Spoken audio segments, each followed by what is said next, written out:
Vous l'avez peut-être vu sur Instagram, je partageais la semaine dernière ma visite du campus Mana.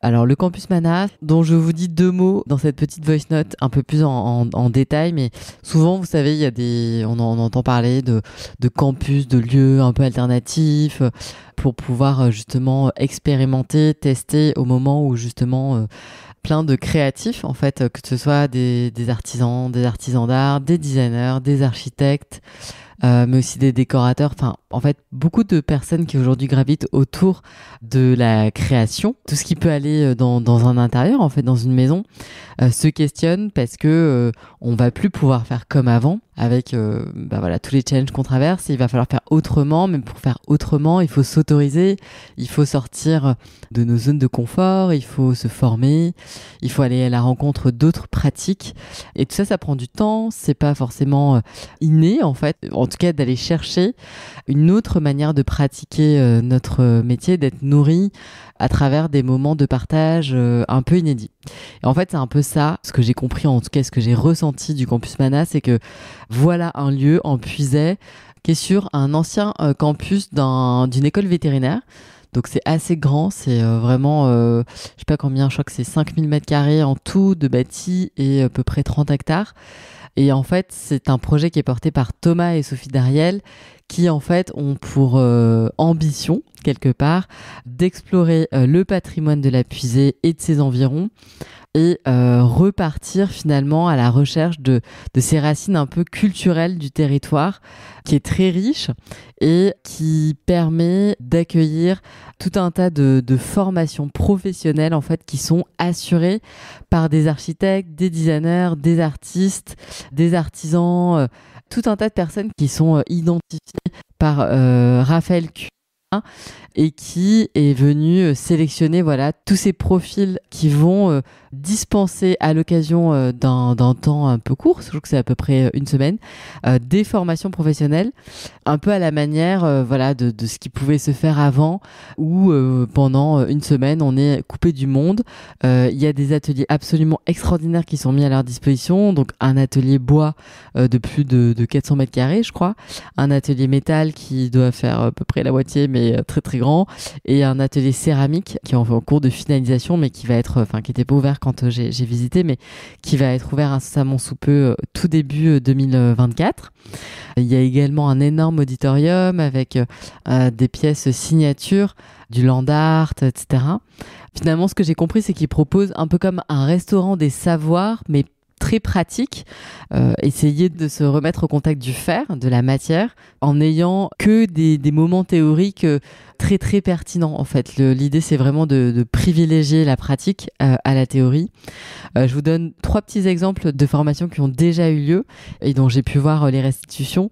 Le premier, c'est Habiter la fenêtre avec l'architecte Jacques Ferrier.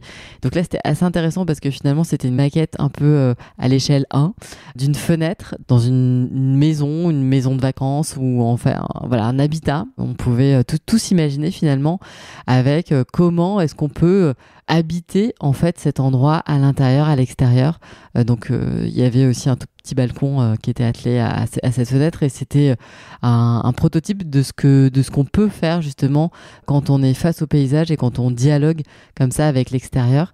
Et c'était assez chouette parce que du coup il y avait tout un travail au niveau de la menuiserie, de penser en fait la fenêtre de manière assez différente, ergonomique, de se dire qu'est-ce qu'on a envie de faire, bouquiner, mais oui mais comment, où est-ce qu'on va ranger nos livres et comment on va se mettre et qu'on va se positionner pareil à l'extérieur. Enfin franchement c'était une super réflexion, surtout au moment aujourd'hui où la connexion avec le vivant, avec le paysage extérieur, nos jardins et tout ça est assez challengée et mise au premier rang. Donc ça c'était je pense en tout cas les participants à cette formation ont dû grandement brainstormer là-dessus et avoir l'occasion de s'extraire de leur quotidien pour se focus sur ce sujet.